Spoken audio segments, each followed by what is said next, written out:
Philippe, bonsoir. Des socios à Toulouse. Ah non, mais c'est un sujet très sérieux. Et on rigole évidemment, mais là pour le coup c'est un sujet très très sérieux. Le président Didier Lacroix l'a révélé en conférence de presse. Le Stade Toulousain envisage de changer son modèle économique et d'ouvrir son capital aux supporters. Mais pourquoi ? Parce que, le Stade Toulousain, champion de France, champion d'Europe, présente des comptes tout juste à l'équilibre. Philippe. Et oui, c'est la particularité de notre modèle, du modèle économique du rugby français. C'est vrai que les grands clubs sont détenus dans la très grande majorité par des capitaines d'industrie qui ont des leviers économiques comme pas les clubs à l'économie réelle, dont le Stade Toulousain.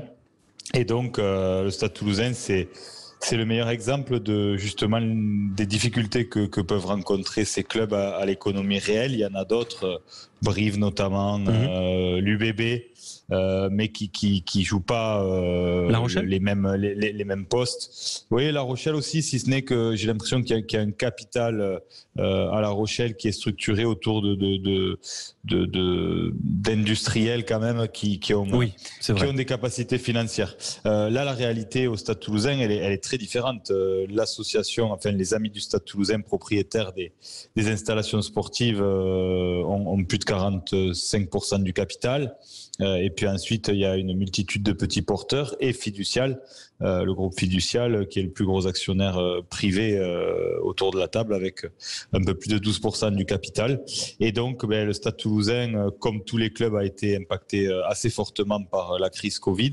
Et malgré cette surperformance sportive, parce que honnêtement c'est exceptionnel, se retrouve dans une situation qui l'oblige à retravailler son capital et à réfléchir à une augmentation de capital en faisant appel à deux leviers différents, les actionnaires déjà présents autour du capital et en effet les socios. Et des socios, c'est quoi, la Barcelonaise ? C'est ça un peu l'idée ou pas ? Alors, le modèle des socios, en réalité, il faut être prudent. Brive l'a testé, le CA Brive, il y a quelques années avec succès. À petite échelle, on pense forcément au Barça quand on parle des socios, mais dans le modèle du Barça, il y a un vrai pouvoir de décision des socios qui se sentent propriétaires du club réellement et qui influent sur plusieurs décisions qui sont pas des décisions stratégiques de gestion de club, mais sur des décisions plutôt philosophiques liées à la marque du Barça. Au Stade Toulousain, le sujet sera un peu différent parce que je pense que l'ouverture de capital, elle sera importante. Il faudra beaucoup d'argent pour aider le club à passer l'orage et puis à se restructurer avec des moyens et de l'ambition. Mais est-ce que les socios seuls parviendront à répondre à ce besoin-là, c'est pas sûr. Et puis aussi des partenaires privés voudront sans doute participer aussi à l'appel. Voilà. En tous les cas, ce qu'on peut dire, c'est que ce qui peut encourager le Stade Toulousain à aller dans cette voie et à être ambitieux, c'est la première initiative qui avait été menée il y a quelques mois avec l'appel aux dons et le mur de soutien avec les briques. Vous savez, les supporters pouvaient acheter des briques et le club lui-même a été surpris par l'engouement et les résultats obtenus ont été bien au-delà des attentes. Je crois qu'il y a plus d'1,3 million d'euros qui a été collecté. Plus de 20 ou 30 000 personnes qui ont participé à l'appel. Et donc, ça montre qu'il y a un engouement et une envie de la part du grand public d'aider le Stade Toulousain qui est colossal. Oui, et est-ce qu'on peut vraiment imaginer que c'est pour colmater, c'est pour solidifier vraiment une économie ou c'est pour passer un step dans une économie ? Parce que là, on parle de protéger une économie, protéger un club, mais on est très loin d'une idée de développement économique dans ces clubs-là, même dans le champion de France, même dans le champion d'Europe. Il y a deux échelles, c'est-à-dire que quoi qu'il arrive, le Stade Toulousain est fragilisé par des comptes qui sont tout juste à l'équilibre. Et d'ailleurs, pardon Philippe, heureusement qu'ils sont champions de France et champions d'Europe avec les primes. Alors malheureusement cette année non, parce que le Covid finalement pénalise la performance, puisque comme la deuxième aide de l'État vient compenser les revenus pour remettre les comptes à l'équilibre, finalement toute D'accord. la surperformance sportive vient en déduction des aides de l'État. Donc D'accord. en fait, pour le Stade Toulousain, c'est la double peine. C'est-à-dire que cette année, la performance sportive ne leur sert juste qu'à réduire l'aide de l'État. Donc c'est vrai que c'est assez particulier et que c'est dommage de ne pas pouvoir capitaliser sur la performance sportive. Mais en tous les cas, c'est ce qu'il en est pour le Stade Toulousain. Et après, en effet, comme tu le disais, Alex, il y a deux façons de voir les choses. Soit le Stade Toulousain fait une ouverture de capital avec, on va dire, défensive, juste pour colmater les comptes et se laisser de l'air pour la saison prochaine et éventuellement celle d'après, ou le Stade Toulousain peut décider d'aller beaucoup plus loin et de déclencher une augmentation de capital beaucoup plus importante pour se donner des moyens pour se projeter sur une vraie politique moyen terme à 3-4 ans avec de l'ambition. Ça, Didier Lacroix le décidera. En tous les cas, là où je pense qu'il peut être rassuré, c'est qu'à la vue du Stade Toulousain aujourd'hui, de la marque que ça représente et de la performance sportive et des joueurs qu'il y a dans cet effectif pour encore une longue période, je pense que et des partenaires privés et le public suivra. Donc, c'est un peu lui et les gens autour de lui qui mettront le curseur sur s'ils veulent le faire en 2 temps ou s'ils veulent tout de suite taper fort et ouvrir de façon massive. Et Philippe, notamment par rapport à ce budget qui est ouvert, bien sûr, sur le côté sportif, le fait que Colby soit parti, bien sûr, il récupère de l'argent. Si jamais on est toujours un peu dans le doute de l'équilibre, est-ce que ça viendrait sur les joueurs de les lâcher pour pouvoir quand même mettre les comptes à zéro, voire revenir positif? Je pense que là, l'idée avec cette augmentation de capital, c'est de jamais rentrer dans cette politique. Ouais. Parce qu'après, ça amène un sujet qui a régulièrement dans les clubs de foot notamment. C'est l'écart de vision trop important entre le vestiaire et la direction. Oui. C'est-à-dire que tu vas dire demain à Hugo Mola, il faut continuer à jouer les premiers rôles, à être champion de France, champion d'Europe. Mais tous les ans, pour équilibrer les comptes, il y a des chances qu'on revende tes 2 meilleurs joueurs de vestiaire. Le Stade Français Paris, je ne sais pas. C'est-à-dire le Stade Français. Le Dr Ville qui demande à son staff de remporter des titres en faisant partir les meilleurs joueurs. Peut-être que il y a peut-être un souci. Oui, le Dr Wild, là franchement. Déjà avant, sur les résultats, il y aura le staff à mon avis. Ouais. Oui, on parle pas du bon exemple là, selon moi, à la vue de ce qui se passe. Non, mais c'est pour te dire qu'il y a pour moi, il y a on parle du club qui a le plus gros budget du top 14, le Stade Français Paris. Ah non, mais alors là, vraiment, on peut quand même se demander où sont passées les sommes investies depuis l'arrivée de. Où est l'argent? Mais non, bon, pour finir sur le Stade Toulousain, en effet, je pense que l'idée est vraiment pas d'arriver dans cette réflexion-là.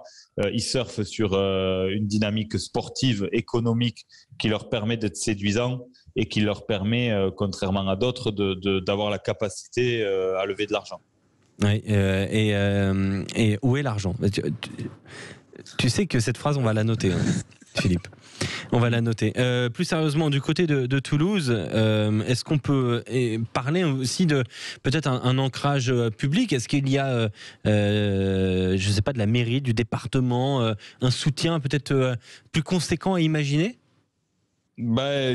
Toutes les collectivités ont déjà fait un effort très significatif. Oui, d'abord, et au-delà de ça, il y a quand même des règles dans les politiques publiques. Il y a des plafonds à pas dépasser en termes de subventions et de marché. Et au-delà de ça, les collectivités ont annoncé il y a quelques mois soutenir le musée du rugby qui va voir le jour autour du stade Ernest Vallon et qui va aussi permettre de générer des sources de revenus pour le Stade Toulousain autour de projets événementiels et de pas mal de choses. Donc les collectivités jouent le jeu comme elles peuvent. Mais aujourd'hui, malgré tout, la réalité de... Surtout, Philippe, on est dans une région, même la région Occitanie, tu as Montpellier et Toulouse top 14, tu as Narbonne, Béziers, bon, il y a quand même tous les clubs, sans compter les autres. Donc, je pense que tu auras le plus gros chèque. Aujourd'hui, on doit être autosuffisant et c'est vrai que les collectivités vont avoir un impact de plus en plus limité dans les budgets, puisque les montants de subventions et de marché n'évolueront pas à l'échelle des budgets dont on parle aujourd'hui dans les clubs de rugby. Parce qu'il y a 4 ou 5 ans, je vous aurais dit que je pensais que la bulle allait s'arrêter et qu'on allait vers une stagnation, voire une décroissance, et c'est pas du tout le cas. On parle de salaires toujours plus importants et l'économie se même encore développe, là cette année. Regarde Colby. Oui. C'est le meilleur exemple. C'est-à-dire que on peut dire que c'est exceptionnel et que ça n'arrivera plus, mais il y a quand même fort à parier que dans 1 an ou 2 ans, on tombe sur un modèle un peu similaire de transfert à 1,5 million d'euros. Et je pense que ça peut arriver parce que les gens aujourd'hui qui sont à la tête des grands clubs et qui veulent se donner les moyens, ont les moyens à titre personnel d'aller sur ces montants-là et bien au-delà. Il ne faut pas oublier quand même qu'il y a entre les personnalités privées, les personnes physiques et les personnes morales, c'est-à-dire les sociétés à la tête des clubs de rugby en France, le top 14 est détenu par une majorité de milliardaires. On ne parle pas de millionnaires, on parle de milliards. Donc, je ne sais même pas si intrinsèquement, le top 14 n'est pas plus riche que la Ligue 1 de foot, quand on parle des propriétaires. Donc, c'est quand même ça qu'il faut intégrer. Hormis le Paris Saint-Germain. Non, mais si on sort le Paris Saint-Germain qui fait l'économie, quoique, non, je rigole.